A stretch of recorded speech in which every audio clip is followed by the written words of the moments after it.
A Bíblia é um livro santo, escrito por homens e inspirado por Deus. Assim, ela segue uma linha de raciocínio que não pode se contradizer. Então, no começo só existiam 5 livros: Gênesis, Êxodo, Levítico, Números e Deuteronômio. Esses livros também são chamados de Pentateuco, a Torá ou a Lei. Na verdade, todo o Evangelho da Salvação está contido nesses 5 livros. Muito bem.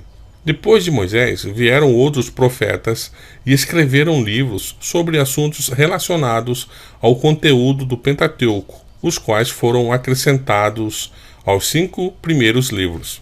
Todos esses estavam de acordo com esses 5 primeiros livros. Assim, se na lei estava escrito que na morte não há consciência, todos os demais livros subsequentes acompanharam essa verdade. Isso é válido, inclusive, para os livros do período pós-Cristo, como Mateus, Marcos, Lucas, etc. Como existiu um lapso temporal de centenas de anos, algo entre 400 e 500 anos, entre o último livro antes de Cristo e o primeiro livro após Cristo, além também do resultado ou dos efeitos do sacrifício de Jesus na cruz, então, por uma convenção, achou-se por bem chamar o conjunto de livros que vai do Gênesis até Malaquias de Velho Testamento, e o conjunto de livros que vai de Mateus até Apocalipse de Novo Testamento. Desse modo, nós temos no conjunto de livros denominado de Velho Testamento a Lei, os Profetas, os livros históricos, os Salmos, Provérbios, etc. E o conjunto de livros denominados de Novo Testamento, nós temos os Evangelhos, as Cartas e o livro da Revelação. Agora, é bom lembrar que todos os personagens que estão relatados nos livros do Novo Testamento, inclusive Jesus, Paulo, utilizavam a lei e os profetas. A Bíblia deles era composta pelos livros que chamamos de Velho Testamento. Os livros que compõem o que chamamos de Novo Testamento só foram escritos umas 3 décadas após a morte de Cristo, aproximadamente. Então, qual era a Bíblia de Cristo e seus discípulos? O conjunto de livros que nós chamamos de Velho Testamento. Muito bem. Mas até agora nós vimos os termos Velho e Novo Testamentos somente como um conjunto de livros escritos antes e depois de Jesus. Mas esse termo também é utilizado na Bíblia para designar a Velha Aliança, o Velho Concerto, o Velho Testamento ou o Velho Pacto, qual seja, aquele que consistia na morte do Cordeiro, que era sacrificado todos os dias no santuário, o qual simbolizava o verdadeiro Cordeiro de Deus, Jesus Cristo.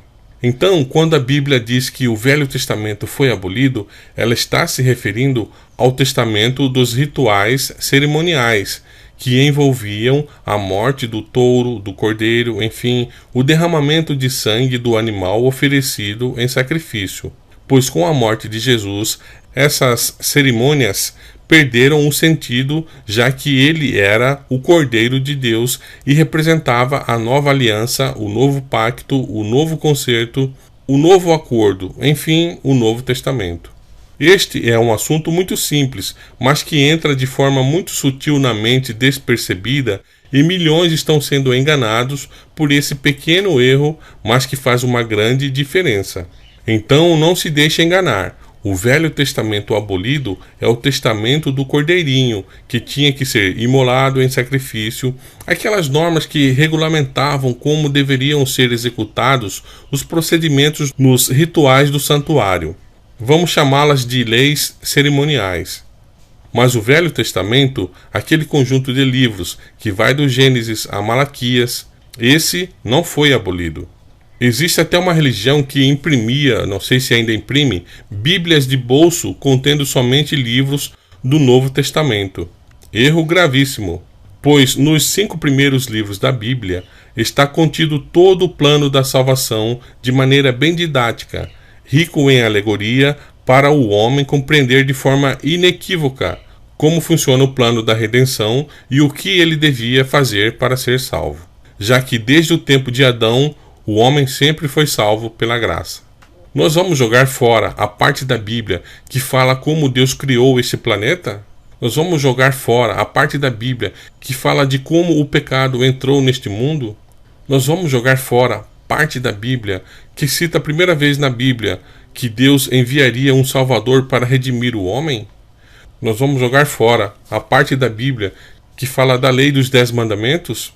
Nós vamos jogar fora a parte da Bíblia que fala como devemos nos alimentar para termos boa saúde? Nós vamos jogar fora a parte da Bíblia que mostra, através das profecias, os acontecimentos que Deus predisse que iriam acontecer nesse planeta? Nós vamos jogar fora a parte da Bíblia que fala sobre o Messias, onde nasceria, qual seria a sua missão? Nós vamos jogar fora a parte da Bíblia que fala sobre o amor de Deus, de como Ele está trabalhando para erradicar o mal, para que possamos viver eternamente com Ele?